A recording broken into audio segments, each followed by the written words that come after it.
Welcome to Resist with Joy podcast, where we amplify the voices of everyday people and empower our listeners to engage, show up, and become the policy shapers of tomorrow. I'm Tina Marie. My name is Martina, and our guest today is Karl Schneiter, a Big Island neighbor and retired national security professional with over 20 years of service keeping this country safe. We met Karl at a Jilpakuta town hall in Waimea, where he spoke with the kind of clarity and conviction that made us think, this is exactly the kind of voice we want our listeners to hear. Karl is living proof that the people who make up our government aren't distant figures in Washington. They're our neighbors, people we might run into at the grocery store or at a town hall right here on our island. Karl, welcome to Resist with Joy. I do have a really quirky, fun question to ask you, and you probably can't answer, but I'm going to ask it anyway. Have you seen any aliens? Can you confirm alien existence? I can neither confirm nor deny, but I'll deny it right now. Sorry, not the nature of my work.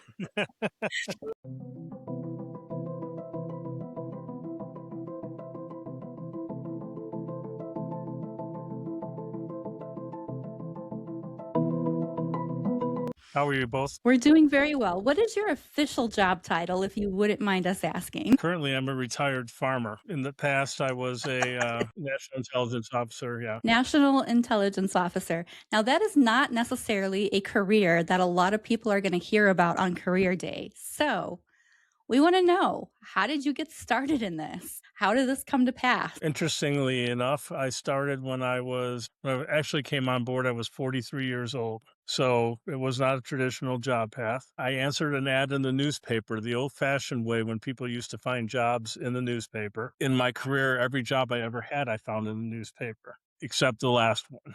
So it seems improbable if you talk to people today that they would meet somebody that found their job in the paper. So what I was looking for, I had a young son who's now maybe 29 this year.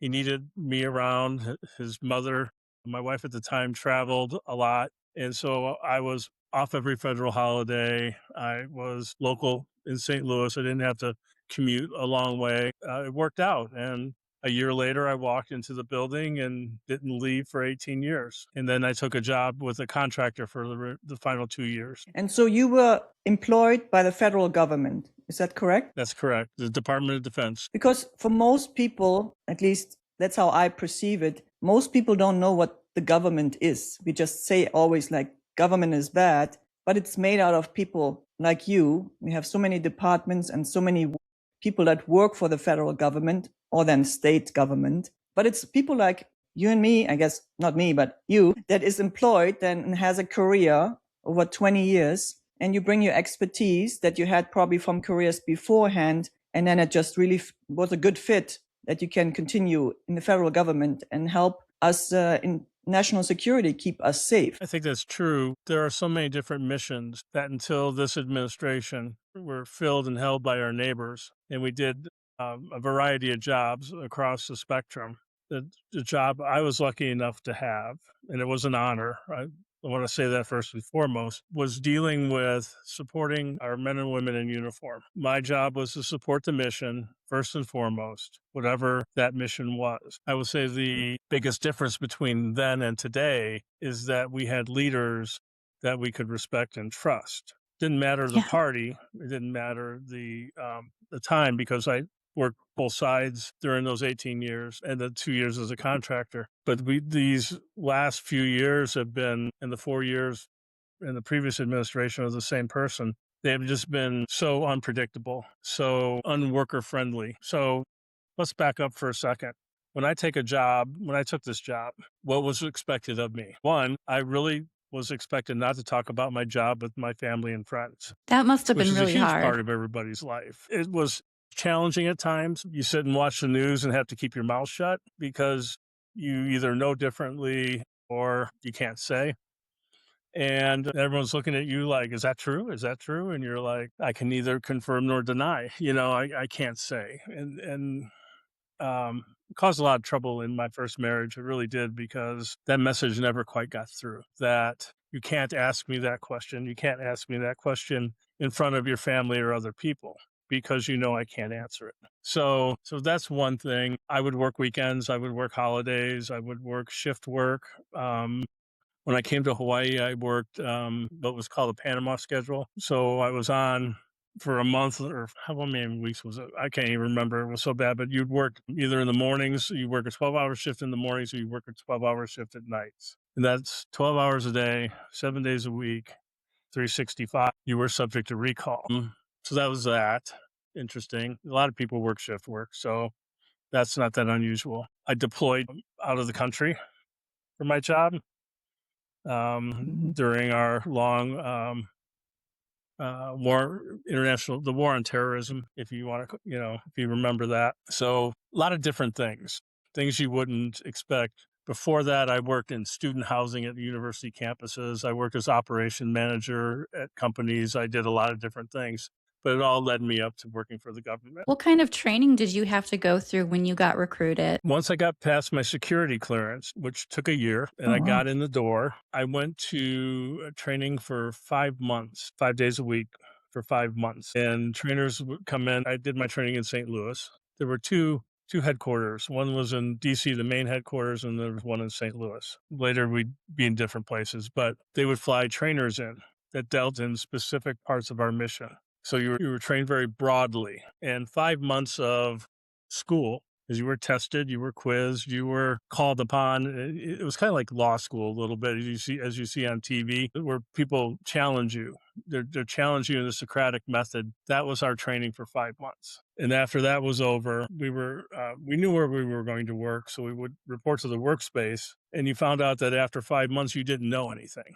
You didn't know how to log into the systems. You didn't know how the systems worked. You didn't, all these things. And you really relied upon your mentors. I had strong mentors. And then later in my career, I mentored many people. So that was a highlight in my career. I really enjoyed that part of it. Yeah, I mean, to be fully up and operational probably took a year and a half. You just used words you said called upon. Did you feel like you just wanted to do that for your country? Because I think there's a big disconnect. I'm an immigrant and I just came to the country and I thought it's going to be cool to live in the United States because it's the land of opportunity. But I never thought of like serving the country, even my original country. But when I hear you talk, there's so much pride, the way you say things. It's like, my question is this the work you were called upon? And that's why you're also, let me call it heartbroken. That's what I heard when you were talking at Jill Tokuda's town hall, some heartbreak, because it's just not what you put in for so many years. If you can elaborate on that a little bit. Yeah, sure. One thing is I'm a veteran. Years earlier in my life, I was in the United States Navy. So I have that service component. It wasn't directly tied to this job because there was a big, long gap in between. I served during the first Gulf War, which was way back in the 90s. And I didn't take the job with the government until 2004. So there was that element. There is that element. And what I came to find out, I took the job because I thought it would be a good fit in my life. Yes, I've had that experience earlier in my life, but what I came to find out was that it took me till I was 43 to find the job I was meant to do all my life. I have a graduate degree in history, bachelor's in political science. I went to school, I got my degrees, but I had difficulty finding the perfect job, if you will. I had 4 different careers before I found this one. So when I talk about it in the terms of being called upon, supporting the mission, working with people, I found out quickly when I got into this position, I found out quickly that I was going to be working with some very serious people that took their jobs very seriously. They were sober, they were intelligent, they were driven, they were mission-minded, and they listened to what we had to say. They relied upon what we had to say. And if that doesn't make you feel good about your job, nothing ever will. When you have a Navy SEAL or a Delta Force or a naval officer or an Air Force officer sitting at your desk with you talking, listening to you present what you know about something that interests them, and for them to be appreciative of that, and then to engage you in questions that dig down deeper, and so you understand what they're trying to get to and what their future mission might entail.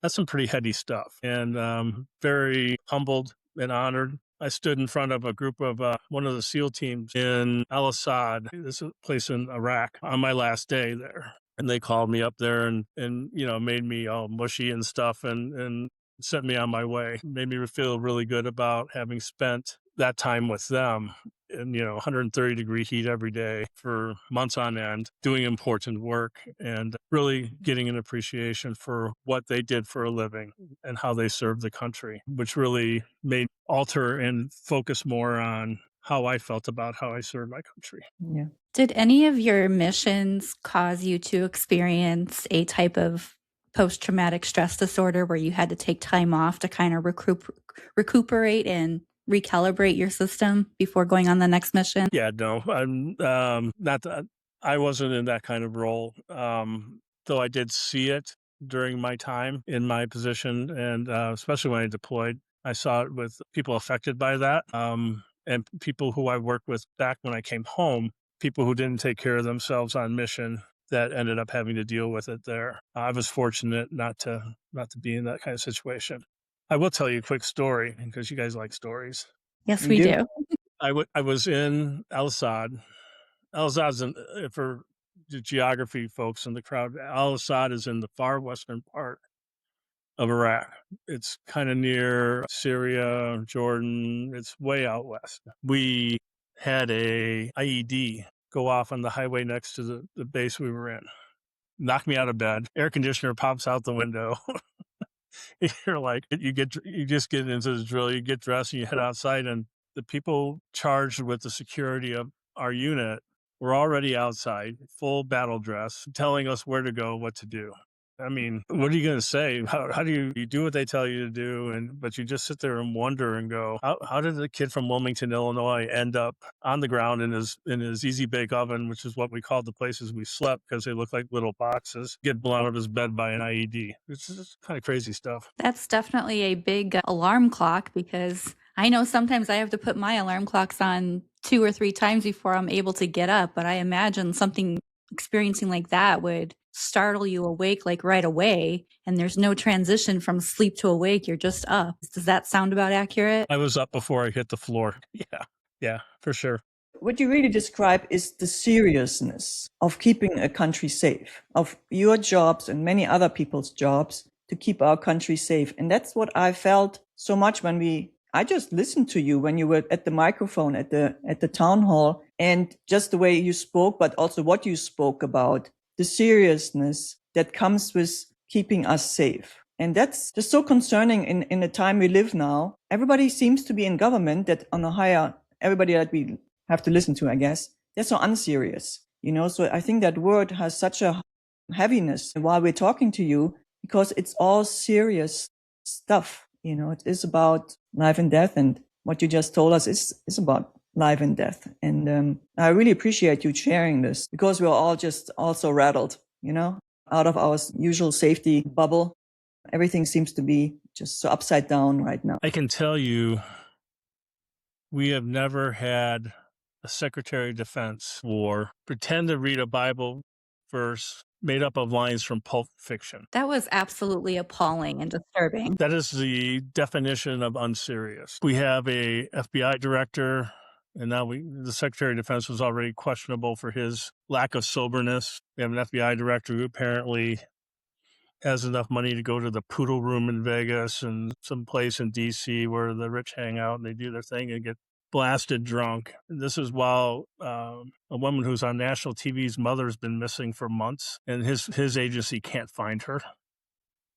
Don't know where to look for her. He's out partying his brains out, flying around on the jet and going to the Olympics and drinking beer with the hockey team. I was reading a story about Director Brennan. General Clapper was my boss. He was a DNI later in his career. Who was the Secretary of Defense previous to Trump's first administration? He was from Raytheon, but he was a serious operator. All these people were respected, sober, serious people. They wanted to know what you knew. And there was a general who's since passed away. His name was General Landry. He sat in our office late one Friday afternoon in St. Louis, spitting his sunflower seeds on the floor. He didn't care. he was like, no, he was fine. That didn't bother us. But he was sitting there asking us questions, just drilling us. And he goes, you only know what you know today. That may change tomorrow, but I need to know what you know today. And if I were to 10 times we saw General Landry during the course of his career. This is our little group in St. Louis, usually on a Friday afternoon. And he loved Friday afternoons with the sunflower seeds. And he'd come in and just drill us. And he's like, well, that's a change from the last time I was here. This is that, it's just like I got the biggest kick from working with serious people. General Clapper would be sitting next to me. This is Lieutenant General Clapper. Air Force Lieutenant General. He was headed, I think, DIA or something. He was at DIA, then he came to NGA, my agency, NGA, as a director. And I was sitting there talking to him, and I saw his eyes close, and I kind of paused, and he goes, continue. He's like, and I kept talking. He goes, I hear every word you're saying. I know exactly what you're telling me, and whatever. And I'm just like, okay. And I'd go, and then he'd do the drill like General Landry would do the drill. But just these wonderful people. There was a guy named John Oswald who retired years before I left, who was a director. We have directorates. Every directorate in a federal agency does different jobs. They have different responsibilities to support the mission. The head of my directorate was a guy named John Oswald. And John would walk into the building in St. Louis. This isn't D.C., this is St. Louis. And there's a big difference between the two. No entourage, no other people hanging out with him. He'd walk in and I'd just walk by and said, morning, John, how are you? And everybody, morning, John, how are you? Morning. And he'd be like, knew everybody by name. And he said, Carl, I'll be down and see you in a while. I'm just like, and sure enough, he'd come down. We'd get a group of people together. And I'd walk out of that time with him and just be like, God feels so good about working for him. And up until my last 2 years with the agency, I could say that about just about everybody I worked with. So that's before the change started. But there we go. Yeah.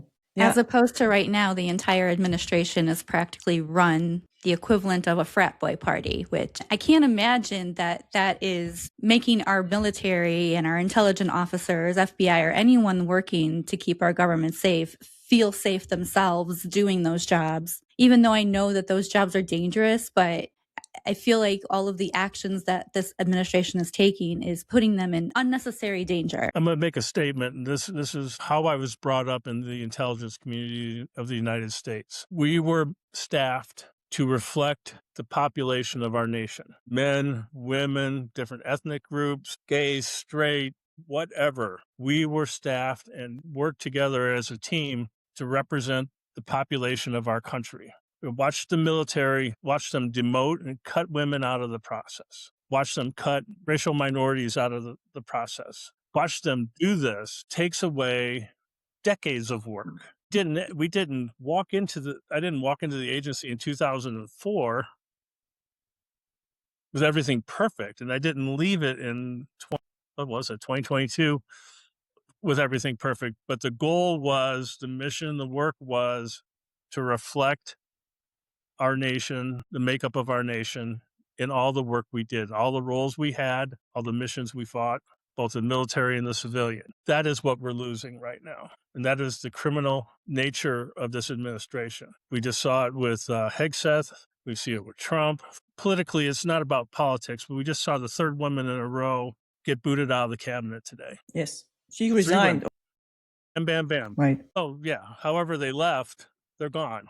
They're told to leave, they leave. You don't take the representation of gender, tightly defined gender, but gender in such a way, and you're going to target them. Linda McMahon will be gone in a few months when her agency's gone. It's just, however I feel about them, we are less reflective of the population of our country today than we were yesterday. And that's the criminal nature of this administration. And the men in his administration do far more damage than the women, or equivalent to the damage, and yet it's only the women that are being targeted right now. Yeah, I'm not going to get into that because I read stories about what the labor secretary and her husband were up to, and it's not good. And Pam Bondi wasn't good. That's not what I'm just talking about in general. Is when you build a cabinet, when you build agencies, when you build these things, the military, you structure it intentionally to reflect the population of your country.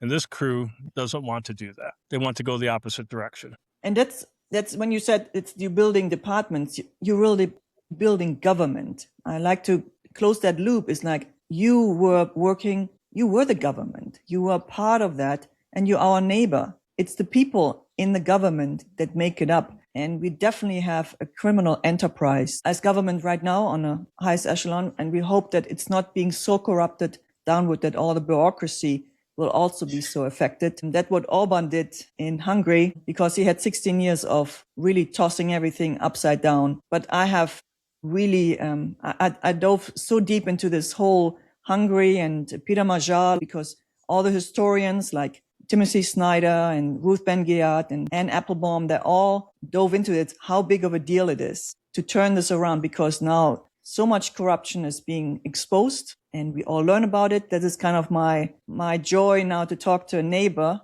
with this career and then bring it to other folks, just in our little circles, so we can actually talk about the real things, the seriousness of life and death and seriousness of a job and feeling the purpose of a job well done. That's what I heard you say earlier. And I love that you share that with us. Thank you. You're welcome. One quick thing, I know you're running out of time. The thing I don't want to do is discourage the young people in the islands from getting in the military, getting a security clearance, so they can take these jobs when things change. That's the quickest path to it, and I hope they do. We need them. Well, here at Resist with Joy, we do take the future very seriously. So our research department spent their entire lives developing a truly highly sophisticated and scientifically calibrated system for understanding someone's vision for our world ahead. And after multiple peer reviews, revisions, and at least one whiteboard diagram that made us feel incredibly intelligent, we discovered the perfect formula, a 5 simple question survey we call the Visionaire Questionnaire. Are you ready to take the Visionaire Questionnaire so your vision of the future can truly be known? I am ready. Fire away. What concerns you the most? It's a big question. The current government and the makeup of the Trump administration concerns me the most. Some scary people. What is one practical action more people can take that would help alleviate that concern right now? Vote in overwhelming numbers and participate in any resistance that they can get into. That's the Hungarian solution. Yeah, peaceful replacement of a government. So we don't need a revolution. We don't have to go violent, right? That's what many people worry about. But Hungary is the model. It was the model for the Republican Party to go sideways and turn into this Trump machine. And there are ways to redirect the country. I believe that too. That's the work we all have to do. Go ahead. What still gives you the hope you need to keep resisting with joy? I talked to my son, the 29-year-old. I watch the 2 guys that do an incredibly funny and crazy birding video. I watch and listen to the young people in our town here near Honoka'a, Hawaiʻi, and they're optimistic. They're not as focused on what's going on that we're talking about, but they're focused on their lives. They're still getting married young. They're still having kids young. They're still parts of their families. They're doing big family gatherings. We keep that part of our life going. And as things change, they'll rise up and they'll keep moving their families forward. That's your hope. What still brings you joy? I'd like to say it's somebody falling down the steps of Air Force One. That would bring me great joy. But more waking up to what I'm surrounded with up here, the beauty, the joy, and living in Hawaiʻi and being very fortunate to do that. There's so much good that I see here that I hope, it's my hope and fervent belief that we will survive all this and we'll have joyful moments more often than we've had recently. And our final question in our Visionaire Questionnaire is, what is one piece of advice that you feel many people should hear right now? As bad as things are, they're not as bad as they can be. And the only thing that will change the bad is each of us working together to make a positive change. Thank you so much for answering our Visionaire Questionnaire. Your vision of the future is truly known. Is there anything else you'd like to add as we wind down and close out our podcast. I'm very optimistic that things will change in the next 2 years, if not sooner. And I can't wait for that to happen.